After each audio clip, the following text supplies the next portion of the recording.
I don't touch staff, the billionaire says.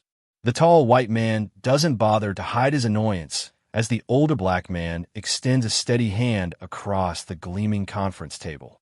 Several executives chuckle softly. Someone clears his throat to smother a smile. The air in the room tightens. The older man lets his hand hang there a fraction of a second longer. Then he withdraws it with a small nod, the kind a grandfather might give to a child who doesn't know any better. I'm not staff, he says quietly. The billionaire, Bradford Cole, founder of Cole Global Holdings, smirks and turns to his all-male executive team. Then what are you doing in my building? The old man opens a scuffed leather folder with deliberate care, fingers steady despite their age. He studies the term sheet inside, the one outlining a pending $2 billion infusion into Cole's newest venture, Apex Meridian Logistics. He doesn't raise his voice, but when he speaks, every person in the room hears him. I'm here to decide whether you get this $2 billion or watch it disappear. Bradford's smile twitches. Two security guards by the door straighten unconsciously. No one laughs now. 7 hours earlier, the man everyone assumes is staff eases himself out of a faded Navy sedan in the employee parking lot, not the glossy visitor entrance. At 71, his joints protest the January chill, but his back is straight, his gait unhurried, his eyes sharp. To the casual observer, he might be a retired bus driver or a part-time maintenance worker. His name is Harold King. He built his first empire before most of the men upstairs finished their MBAs. His jacket is simple and well-pressed. His shoes shine but unremarkable. The only expensive thing he wears is his watch, and even that is an old mechanical piece with the gold dulled by decades of everyday use. Today's task: verify whether Apex Meridian deserves the $2 billion his investment consortium has tentatively committed. On paper, they're everything Wall Street loves: global infrastructure, automation, sky-high margins. Off paper, Harold's research suggests something else. Whispers about a ruthless internal culture, discrimination complaints quietly settled, workers injured and discarded like worn-out parts. He walks toward the glass tower of Apex Meridian's headquarters, a monument of chrome and steel against the gray sky. Employees stream past him without a glance. Inside, the lobby gleams, marble floors, towering screens with promotional videos, an art installation that probably cost more than the average worker's yearly salary. The receptionist looks up with a practiced smile that falters when she registers who's standing there. I'm here for my 10 o'clock with Bradford Cole, Harold says. Her smile thins. Maintenance is through the service entrance, sir, she says gently. Around the side of the building. A few people within earshot glance over and then quickly away. Harold's lips curve in the faintest ghost of a smile. I have an appointment, he repeats. With Mr. Cole. Name's Harold King. She hesitates, fingers hovering over the keyboard. Are you with catering? Or the drivers? She presses. Mr. Cole's car service usually checks in through security first. Not catering, Harold replies pleasantly. Not a driver. Just King. Try the 10 o'clock slot. She sighs, clearly expecting to prove him wrong as she types. Her eyes flick to the screen. They widen. Oh, her tone shifts, but not entirely. Yes, I see a Mr. H. King at 10 o'clock. She looks back at him as if the computer might be malfunctioning. One moment. Please wait over there. She gestures, not to the plush leather seating area under a chandelier where neatly suited white visitors sip cappuccinos, but to a row of low plastic chairs near a service door. Harold notes it. He does not comment. He has spent a lifetime noting. He takes a seat, folding his hands over his cane, watching. He observes the flow of people, nearly all white, nearly all men, hurried and self-important in their tailored suits. He watches who gets greeted and who gets ignored, who gets badges without question, who gets questioned without badges. The security guards laugh and slap backs with two younger executives in fitted suits, calling them by first names. When a black woman in a shipping uniform approaches, badge dangling from her neck, they grunt and wave her through without eye contact. 25 minutes pass, then 40. At 45 minutes exactly, an assistant in a slim dress and towering heels appears, her tablet held like a shield. "Mr. King." Harold rises slowly. "Yes, ma'am. If you'll follow me," she says, professional but cool. As they walk, she glances him up and down, confusion creasing her brow. "And you're here to discuss a deal," Harold says, "of some significance." She leads him not into the grand boardroom with the panoramic city view. He glimpses that as they pass, but into a smaller, windowless conference room, the kind used for HR disputes and vendor negotiations. There are 4 men already seated inside, all white, all versions of the same gray suit, same glossy watch, same practice boredom. Bradford Cole is at the head of the table, scrolling on his phone, not looking up as Harold enters. The assistant gestures to a chair opposite him. "Sit anywhere," she murmurs, already backing out. No one stands. No one offers a hand. Harold sits in silence. He has been here before, in factories where foremen ignored him until the union badge caught their eye, in banks where they assumed he was the janitor, in boardrooms where his expertise was dismissed until the numbers started talking. He waits. Eventually, Bradford sets down his phone like he's granting a favor and finally looks at the man across from him. The assessment is quick and undisguised. This is not the sort of person he expects to see across a table like this. "So," Bradford leans back, "you're here about staff training? Safety protocols?" His tone suggests a dull formality, not a serious discussion. "I'm here about investment," Harold says, voice steady. Bradford's brows twitch. "Investment," he repeats, tasting the word. "In what capacity exactly?" "In the capacity that we were prepared to wire you $2 billion, Harold replies. If things checked out, the room shifts almost imperceptibly. One of the executives stops, spinning his pen. Another straightens his posture a hair. Bradford scoffs.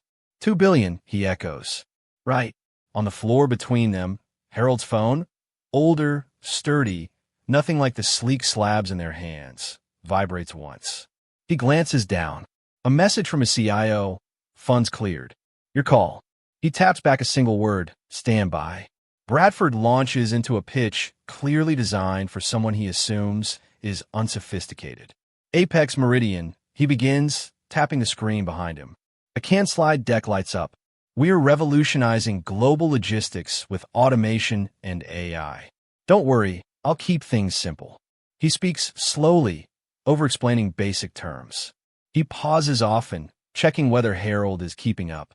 You following me so far? Bradford asks after a simplistic explanation of freight optimization.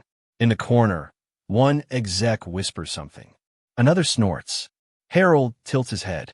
I am, he says, though your filings mention a machine learning stack optimized for route prediction. I'd be interested in how your models account for bias in historical shipping data, especially for ports in black and brown communities that been under service for decades. Or do your efficiencies just skip us the way the old maps did? Bradford blinks. One of the younger executives stops smirking. Our data team handles that, Bradford says quickly. You don't need to worry about those kinds of technicalities. Harold's gaze doesn't waver. All right, he says. Then let's talk about what your last quarter numbers say. He opens his folder. I notice your injury reports at the warehouses upticked 14% since your automation rollout, he continues. But your safety budget dropped 10%. And while your public report says you raised starting wages, your internal documents show a huge gap between majority white sites and locations where the workers look like me. The silence stretches. One executive fumbles with his papers. That level of detail, Bradford finally says, tightening his jaw, is beyond the scope of this particular meeting. We're here to talk big picture. He taps the table. Let's take a quick break, he announces. Get some coffee in here. He snaps his fingers at his assistant. Make sure Mr. King gets, what do you drink? Bradford asks, lips curling. Lots of cream and sugar. The joke hangs there, lazy, ugly, older than everyone in the room except Harold. A few men look down at their hands. One smiles without meaning to. Harold closes his folder with a soft thud. He has seen this brand of casual contempt in factories where black workers got the worst shifts, in trucking depots where older drivers were pushed out without pensions, in bank offices where he was told his accent was too neighborhood for clients. Before we continue, he says, I'd like to see your diversity numbers. Executives, site managers, pay bands, promotions, across race and age. Bradford's nostrils flare. We're making progress, he says dismissively. We hired a diversity guy. He'll tell you all about the mentoring circles and photo ops. He forces a laugh. Rome wasn't built in a day, right? The second meeting takes place in the grand boardroom, after all. Not because Bradford respects Harold more, but because he's called in his lieutenants and wants the stage. There are more suits now. More handshakes, backslaps, golf references. A row of men in their 50s all greet each other warmly, trading jokes and weekend stories while Harold sits at the far end of the table, unseen. It takes exactly 3 minutes before anyone acknowledges him. Gentlemen, Bradford says finally, sweeping a hand in Harold's vague direction. This is Harold. He's here about our social responsibility image. Some kind of worker rights initiative or something. Not Mr. King. Not potential investor. Just Harold. Just some kind of something. 2 of the men give him quick nods, the kind you give a driver after he puts your bags in the trunk. One doesn't look at him at all. Another leans toward his neighbor and says, just loud enough for Harold to hear, diversity box. Smile, nod, and we're done. Harold makes a tiny pencil mark on his pad. Bradford gestures to a black man standing near the screens, middle-aged, in a slightly cheaper suit than everyone else. This is our diversity officer, Sam, Bradford announces. We're very proud of the initiatives he runs. Sam clicks through glossy slides of staged photos and buzzwords. Training sessions. Brown faces on recruitment posters. A quote about belonging in cursive font. What's your retention rate for those hires? Harold asks when Sam pauses. And how many have reached senior leadership in the last 5 years? Sam opens his mouth, then closes it. His eyes flick to Bradford. We're building a pipeline, he says eventually. We are working on it, Bradford cuts in. Again, you're here to give us a feel-good stamp, not audit the entire company. The boardroom door swings open. A new man enters, white, younger than the others, with expensive ease in his step. Bradford brightens immediately. Ron, glad you made it. He stands, practically bouncing, to shake Ron's hand firmly. 2 hands, warm smile, real welcome. Then he turns back toward Harold. Their eyes meet. In that instant, Bradford makes a choice. He clasps his own hands behind his back, making a point of it. I don't touch staff, he says. The words land heavy and flat. The room shifts. One man's jaw slackens. Another looks down like he's suddenly fascinated by the wood grain. No one speaks. Harold's face doesn't change. He's heard worse from men with fewer degrees. But inside, something settles. A decision that's been hovering for months. Without breaking eye contact, he pulls his phone from his pocket, presses a single button, and sends a message to his waiting team. Start. Excuse me, he says mildly, pushing himself to his feet. Old man's bladder. I'll be back. Bradford waves him off like he's letting a janitor leave early. As soon as the door closes behind him, the laughter starts again. Get this over with, someone mutters. We've got actual deals to do. In the quiet of the restroom, Harold leans on the sink for a moment, not from anger, but to gather focus. Decades of factories, freight yards, and boardrooms flash in his mind. The night shifts where he loaded trucks because no one would promote him. The management courses he paid for himself. The small fleet of trucks he bought on a risky bank loan. The mergers, the acquisitions, the day he became the only black man at a logistics conference who owned the company logo on his badge instead of wearing it on his shirt. He dials a number from memory. Go ahead, he says when his operations chief answers. Initiate phase 1. Quietly. Understood, comes the reply. We'll start flagging concerns to the analysts. Any public comment yet? Not a word, Harold says. Just shadows and questions. And get the dossier ready. I've got everything we need on tape. When he returns to the boardroom, the atmosphere has sharpened. Phones lie face up beside laptops. Stock tickers glow in the corners. Right and past. Thought for tens. I don't touch staff, the billionaire said. The tall white man did not bother to hide his annoyance as the older black man extended a steady hand across the gleaming conference table. A couple of executives chuckled under their breath. Someone cleared his throat to smother a smile. The air in the room seemed to tighten and cool. The older man left his hand there for a heartbeat longer. Then he withdrew it with a small nod, the kind a grandfather might have given to a child who did not know any better. I wasn't staff, he said quietly. The billionaire, Bradford Cole, founder of Cole Global Holdings, smirked and turned to his all-male executive team. Then what were you doing in my building? The old man opened a scuffed leather folder with deliberate care, fingers steady despite their age. He studied the term sheet inside, the one that outlined a pending $2 billion infusion into Cole's newest venture, Apex Meridian Logistics. His voice did not rise. His expression did not flare.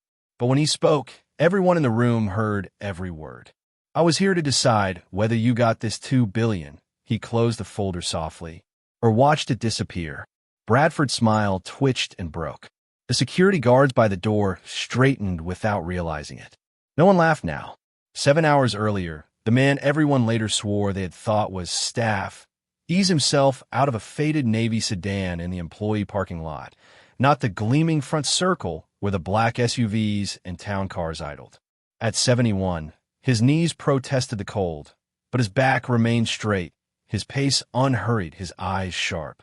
To a casual observer, he might have looked like a retired bus driver or a part-time custodian picking up an extra shift. His name was Harold King. He had built his first fortune before most of the men upstairs had finished their MBAs. His jacket was plain and well-pressed.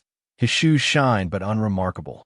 The only expensive thing he wore was his watch, and even though it was an old mechanical piece, its gold dulled by decades of use.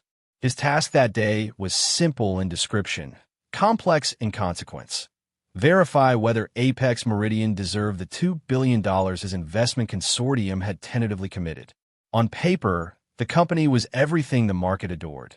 Global freight network, automation, soaring margins, ruthless efficiency. Off paper, Harold had seen something else in the pattern. Discrimination complaints quietly settled, sites in poorer neighborhoods with higher injuries and lower wages, a leadership bench that looked like it had been photocopied. He walked toward the glass tower of Apex Meridian's headquarters, a monument of chrome and steel against the dull winter sky. Employees streamed past him without a glance. Inside, the lobby gleamed. Marble floors, towering screens with promotional videos, an art installation that probably cost more than the average warehouse worker's annual salary. At the front desk, the receptionist looked up with a bright, automatic smile that faltered as she took him in. "I'm here for my 10 o'clock with Bradford Cole," Harold said. Her smile thinned into something more polite and less genuine. "Maintenance used the service entrance," she said gently. "Around the side of the building, sir." Several people within earshot glanced over, then quickly away. Harold's lips curved in the faintest ghost of a smile. "I have an appointment," he repeated, "with Mr. Cole. Name's Harold King." She hesitated, fingers hovering over her keyboard. "Are you with catering? Or the drivers?" she asked. Mr. Cole's car service checked in earlier through security. "Not catering," Harold replied pleasantly. "Not a driver. Just King. Try the 10 o'clock slot." She sighed, clearly expecting to prove him wrong as she typed. Her eyes flicked to the screen. They widened. "Oh." Her tone shifted. It did not quite become respectful, but the assumption fell away. "Yes, I said Mr. H. King at 10, she said slowly. "One moment, please."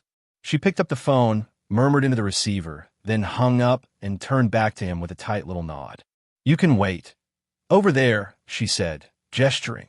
Not to the plush seating area under a chandelier, where 2 white men in sharp suits were being served cappuccinos on china, but to a row of low plastic chairs near a service door. Harold noted it. He did not fight it. He had spent a lifetime noting. He sat, hands folded on top of his cane, and watched. He watched the flow of people, nearly all white, nearly all men, moving with the brisk entitlement of those who had never been stopped and questioned for simply existing in a lobby. He watched which badges security guards waved through with jokes and first names, and which badges they double-checked with flat eyes and clip commands. When a black woman in a shipping uniform approached, badge dangling from her neck, both guards waved her through without even looking at her face. 25 minutes passed. Then 40. At 45 minutes exactly, an assistant in a slim dress and towering heels appeared, tablet tucked against her chest. "Mr. King?" she called, like she expected someone else to stand. Harold rose slowly. "Yes, ma'am. If you'll follow me," she said, professional but cool. As they walked, she glanced him up and down, confusion creasing her brow. "And you're here to discuss a deal," Harold answered. "Of some significance." She did not respond. She led him not into the grand boardroom with panoramic views. He glimpsed it through a glass wall as they passed, all polished wood and leather, but into a smaller, windowless conference room with a humming vent, the kind used for HR disputes and vendor negotiations. For men sat around the table already, all white, all variations of the same gray suit, the same glossy watch, the same carefully bored expression. Bradford Cole lounged at the head of the table, scrolling on his phone, not looking up as Harold entered. The assistant gestured to a chair opposite him. "Sit anywhere," she murmured, already backing out. No one stood. No one offered a hand. Harold sat in silence. He had been in rooms like this since his 20s. Factories where foremen ignored him until they needed him to fix the line, banks where they assumed he was a messenger, boardrooms where they asked him to pour coffee and then asked him for advice without realizing who he was. He waited. Eventually, Bradford set down his phone as if finishing something more important. He finally looked at the man across from him. The assessment in his eyes was quick and unfiltered. This was not the sort of person he was used to seeing on the other side of the table. "So," Bradford said, leaning back, "you were here about what? Staff training? Safety protocols?" His tone suggested a dull formality, something to be endured. "I was here about investment," Harold said. His voice remained steady, unhurried. Bradford's brows twitched. "Investment," he repeated. "In what capacity exactly?" "In the capacity that we were prepared to wire you $2 billion, Harold replied. "If things checked out." The room shifted almost imperceptibly. One of the executives stopped spinning his pen. Another straightened his shoulders a little. Bradford's mouth tugged into something between a sneer and a smile. $2 billion, he echoed. "Right." On the table between them, Harold's phone, a sturdy, older model, more tool than toy, vibrated once. He glanced down. A message from a CIO. "Funds cleared. Your call." He tapped back a single word. "Hold." Bradford launched into a pitch clearly designed for someone he believed would not understand. "Apex Meridian," he began, tapping the remote. A CAN-slide deck appeared on the screen. "We were revolutionizing global logistics with automation and AI. I kept things simple. No need to drown you in the technical jargon." He spoke slowly, over-explaining basic terms. He paused often, checking whether Harold was keeping up. "You following me so far?" Bradford asked after delivering a simplistic explanation of freight optimization. In the corner, one executive leaned toward another and muttered something. The other snorted softly. Harold tilted his head. "I was," he said, "though your filings mentioned a machine learning stack optimized for route prediction. I've been interested in how your models accounted for bias in historical shipping data, especially for ports and hubs in Black and brown communities that have been underserviced and overcharged for decades. Or did your efficiencies just skip us the way the old maps did?" Bradford blinked. One of the younger executives at the side of the table stopped smirking. "Our data team handled that," Bradford said quickly. "You didn't need to worry about those kinds of details." Harold's gaze did not waver. "All right," he said. "Then we could talk about something you did say you understood." He opened his folder. "Injury reports at your automated warehouses went up 14% since your last rollout," he noted. "But your safety budget went down 10%. Publicly, you claimed you raised starting wages, but internally you kept the old rate at majority Black sites and bumped it only in the suburbs.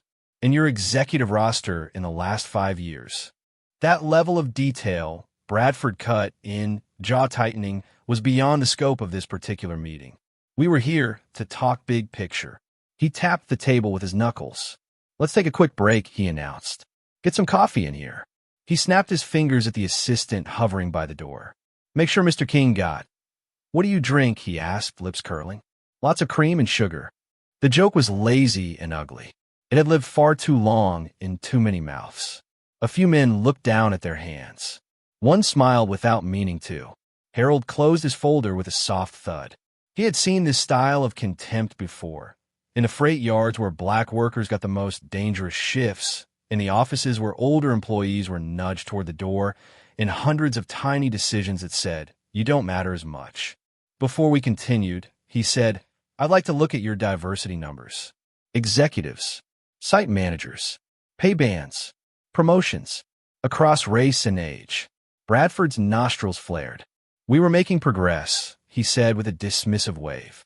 "We hired a diversity guy. He'd tell you all about the mentoring circles and employee resource groups. You weren't here to audit us. You were here to give us a stamp." He laughed once, sharp. Rome wasn't built in a day.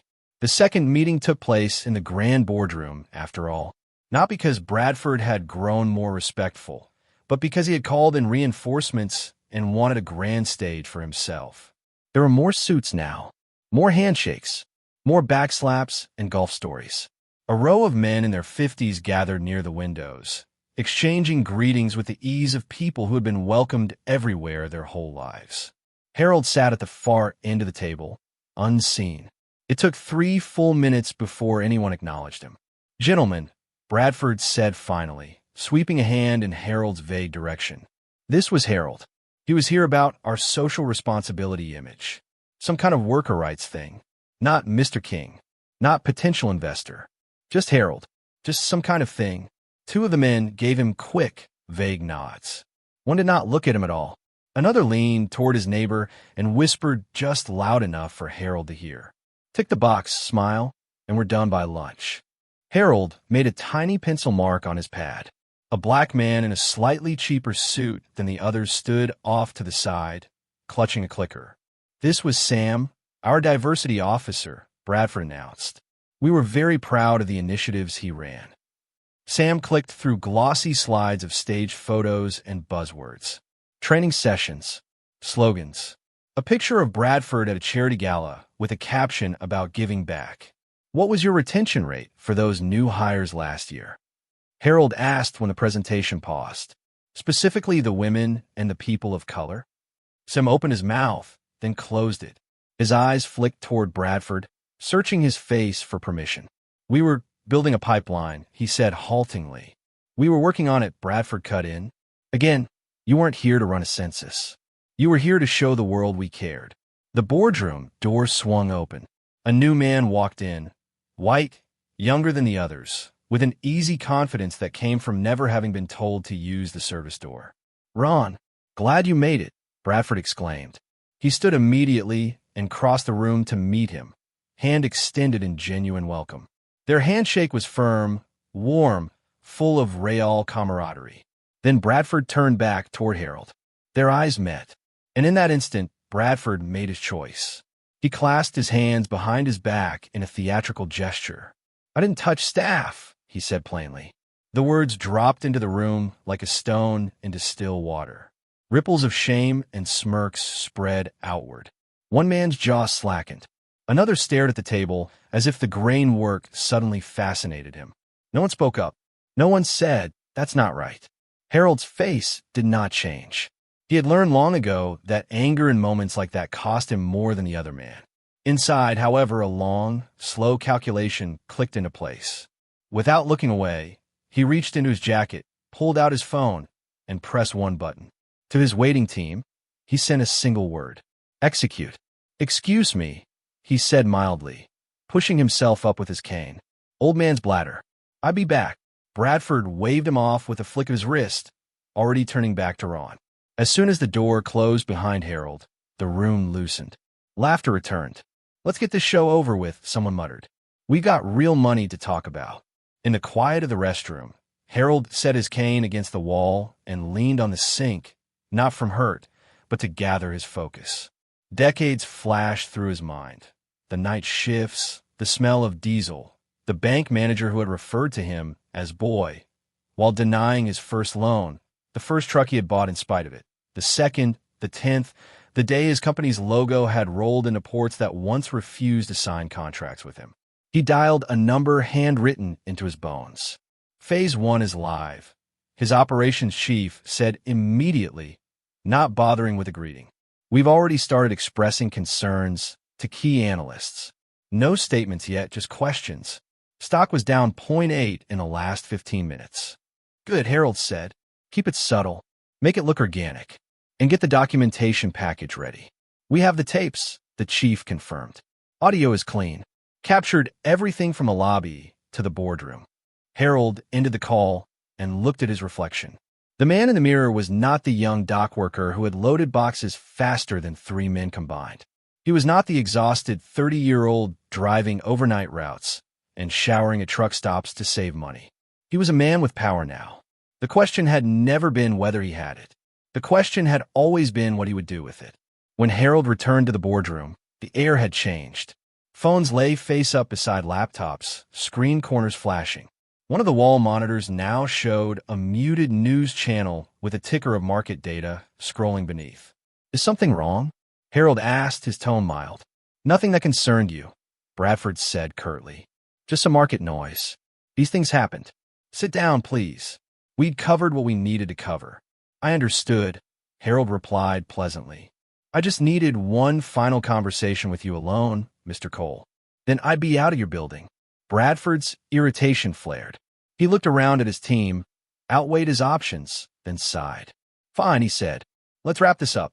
He led Harold to his corner office, a glass-walled monument to ego. The city sprawled beneath them. Trophies lined shelves. Photos of Bradford shaking hands with politicians, celebrities, other billionaires cluttered the walls. Not one photo showed a black executive at the table beside him. Once the door closed, Harold's demeanor shifted almost imperceptibly. He remained calm, but there was steel in his posture now. I'd like to review my experience in your building today, he said. Bradford rolled his eyes. This wasn't. You had me wait 45 minutes, Harold continued evenly, in the cheap chairs by the service hallway while your other guests sat in the VIP lounge. Your receptionist assumed I was maintenance. Your assistant led me to a windowless room. Your team avoided eye contact. You spoke to me slowly, like you believed I wouldn't understand.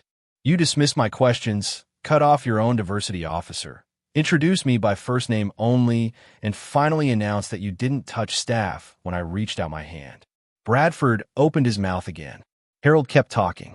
I recorded all of it, he said. Legally. Your state had one-party consent. Bradford's face drained of color. His phone buzzed in his hand. He glanced down reflexively. The screen lit up with urgent in the subject line. He ignored it. Look, he said quickly, the smooth confidence fraying. If there were any misunderstandings, I'd be happy to make it right. I didn't know who you were. You have to understand how busy people like me. That was the point, Harold interrupted quietly. You didn't know, so you treated me the way you treated anyone you believed had no power. Bradford's phone buzzed again, then again. He cursed under his breath, finally swiping one open. What do you mean down 3%? He hissed into the receiver. There was no news, no announcement, nothing. He listened, eyes darting between Harold and his monitor. Who was King Consolidated? He demanded suddenly. And why were they? He stopped. Slowly, he turned to his computer and began to type. Harold watched him read, watched him scroll, watched his pupils dilate when he reached the part that mattered. Founder, Harold King. Net worth, concealed from public lists, but estimated in the tens of billions. Sector, logistics, freight, infrastructure. Reputation, quiet, ruthless, ethical. Known for walking away from companies with toxic cultures and dragging every major investor with him. Bradford's mouth opened and closed twice. He ended the call without saying goodbye and stood so quickly his chair rolled backward. Mr. King, he said, voice suddenly soft, almost sticky. Harold, there'd obviously been a terrible misunderstanding. If I'd known you were. There hadn't been a misunderstanding, Harold said, standing as well. You've been perfectly clear about who you thought I was and how much basic respect that person deserved. He picked up his folder. Bradford moved quickly to block the door. Please, he said, desperation finally breaking through his polish. Let's talk about this in private. I was sure we could work something out that'd benefit all of us. We could discuss terms, a board seat, whatever you. Voices sounded in the hallway. Several employees walked past, slowing as they saw their CEO physically blocking the exit in front of an elderly black man. Phones appeared in hands. No one said anything, but heads tilted, lenses lifted. "The time for that conversation," Harold said, "was when you thought I drove one of your trucks." Bradford's hand twitched as if he might grab Harold's arm, then stopped. The presence of witnesses pinned him in place. "You couldn't just walk away," he sputtered. "You couldn't destroy everything we'd built over one little—" "I could," Harold said, "and I just had." He stepped around Bradford with the ease of someone who had been stepping around men like him his entire life. As he rode the elevator down to the lobby, Apex Meridian's stock price flashed red on the monitor opposite him, a jagged line plunging downward. The percentage next to it ticked from -3.4 to -4.1 while he watched. By the time he reached the ground floor, it was -5.2. Employees clustered around screens, murmuring, refreshing pages. The receptionist who had sent him to the plastic chairs stared up at the numbers pale. Someone near the revolving doors said, "Who was Harold King?" And 20 people took out their phones at once. Half an hour later, on the other side of town, Harold stepped into a very different lobby. The building that housed King Consolidated Investment Group did not shout. It did not need to. Its power was evident in the address, the art on the walls, the quiet way people moved with purpose. In the main conference room, his executive team waited, already surrounded by screens showing live market data and news alerts. Initial signals alone dropped them more than 5%. His CIO reported, pointing at a graph. No public statement yet, just calls expressing concern. Analysts were jumpy. Their debt structure was shaky. Rumors did the rest. Another team member slid a leather-bound portfolio toward Harold. "Full documentation of today," she said. "Transcripts of the recording with timestamps. We cross-reference them with their own public diversity claims and injury reports." "And the others?" Harold asked. She tapped a second folder. "Internal testimonies from former managers, warehouse workers, drivers," she said.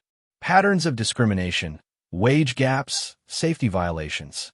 Their legal department hid behind NDAs, but those didn't apply to conversations with potential investors conducting due diligence. Harold flipped through the pages, scanning quickly. This wasn't just about one man, he said quietly. This was about the way they ran every site. He closed a folder and looked up. "Set the consortium call," he told his assistant. "Let's see who else wanted to keep funding this." At Apex Meridian, chaos unfolded like a slow-motion car crash. In the executive war room, Bradford paced in front of a wall of screens. "How did no one know who he was?" he demanded. "How did that name mean nothing to any of you?" His assistant, eyes rimmed red, clutched a stack of printouts. "The meeting was booked as H. King, potential investor," she said. "You told me it was just a PR thing and not to waste briefing packets on it." Board members called in from 3 time zones, angry and frightened. Major shareholders sent terse messages full of phrases like fiduciary responsibility and leadership review and emergency meeting. Someone from PR suggested a statement about regrettable miscommunications. Someone else proposed inviting Harold back for a conversation about mutual growth. "Find dirt on him," one senior executive said. "Everyone had skeletons. We dug hard enough. We'd make him back off or settle." But by that afternoon, the first stories had already broken. Anonymous employees posted accounts of racism and retaliation in online forums. A regional manager described being told, "We didn't want to scare the clients," when he brought a black engineer to a site visit. A former driver wrote about being pushed to 14-hour shifts without overtime, then fired when he complained. Hashtags started to trend. By the evening news cycle, Apex Meridian's name crawled across the bottom of financial channels with phrases like culture concerns and ethical investor pullback attached. The next morning, Bradford arrived at his own headquarters to find the board already gathered without him. They had not just taken his usual chair. They had taken his power. When he finally sat in front of them, pale and furious, the chair of the board slid a document across the table. "Pending suspension. Independent investigation." review of his past discrimination complaints. He argued, blustered, threatened to sue. For the first time in his career, it did not work. 2 days later, in a very different conference room, Harold sat at the head of a long table. Around him sat not only his own executives, but senior partners from 3 other major investment firms. Collectively, that room controlled more than $200 billion in capital. Across from them, stiff in an unfamiliar position, sat Bradford and his attorney. They had been kept waiting 45 minutes in the lobby before being escorted in. Bradford had clenched his jaw the entire time. "Mr. Cole," Harold said, not rising. "Please be seated." Bradford tried to seize the narrative immediately. "Mr. King, I'd like to start by expressing my regret for any misunderstandings during your visit," he began. "Our company valued diversity, and if any comments were taken out of context." "This wasn't about misunderstandings," Harold said, cutting him off. "This was about a pattern." He opened a folder and slid a thick binder across the table. "We had spent 6 months researching Apex Meridian," he said. "Your numbers, your debt, your safety record, your culture. We were considering not just a $2 billion investment, but a full acquisition at some point." Bradford's attorney shifted uncomfortably. "Yesterday's visit was a character check," Harold continued. "You failed it." One of the other firm representatives leaned forward. "King Consolidated approached us 3 months ago with a proposal," she said. "An agreement that we would begin including culture and equity metrics in our investment decisions. Apex Meridian was our first test case." Bradford's eyes widened. Harold pressed a button on a small device. The speakers in the room crackled, then played Bradford's own voice. "I didn't touch staff." The recording continued with the cream and sugar remark that just a stamped dismissal, the instructions to downplay the meeting. By the time it ended, the room had gone very quiet. "What did you want?" Bradford asked, finally, his mouth dry. "A lower valuation? Board seats? Name it." Harold slid another document across the table. Bradford picked it up, expecting to see a revised share price, a fire sale, a vulture grab. Instead, he saw a list. It was not a negotiation. It was a blueprint. Transparent pay bands, repair of wage gaps, safety audits by independent firms, a restructuring of the board to include voices that had never sat there, authority and budget for the diversity officer, clear promotion pipelines that did not mysteriously skip the same groups every time. This was the only path forward if Apex Meridian wanted to see our money, Harold said. Or, frankly, anyone in this room's money. We were done pretending culture had no cost. Bradford's face flushed. "This was reverse discrimination," he spat. "You were targeting me because I was a white man in power. You were punishing success." "There were no reverse physics and no reverse math," Harold said. "You pushed talent out because of what they looked like. You paid some people less for the same work. You decided certain hands were not worth touching. The market had finally decided that was bad business." He leaned back. "You wanted to know what I was doing in your building," he said. "I was checking whether you deserved to stay in charge of anything that touched my money." The fallout played out across months. Day 1, the board voted to remove Bradford as CEO, first temporarily, then permanently. The official press release was vague, conduct inconsistent with company values, but everyone understood. The stock stabilized, then hovered 15% below its previous high. Day 3, anonymous employees, freed by the investigation from the most aggressive parts of their NDAs, came forward formally with discrimination claims. Day 7, regulators opened an inquiry into Apex Meridian's hiring and safety practices. Commentators on business channels bickered. Some said Harold had gone too far, that he was using money as a weapon.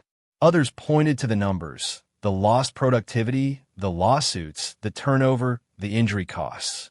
For the first time, those costs were added up and read aloud.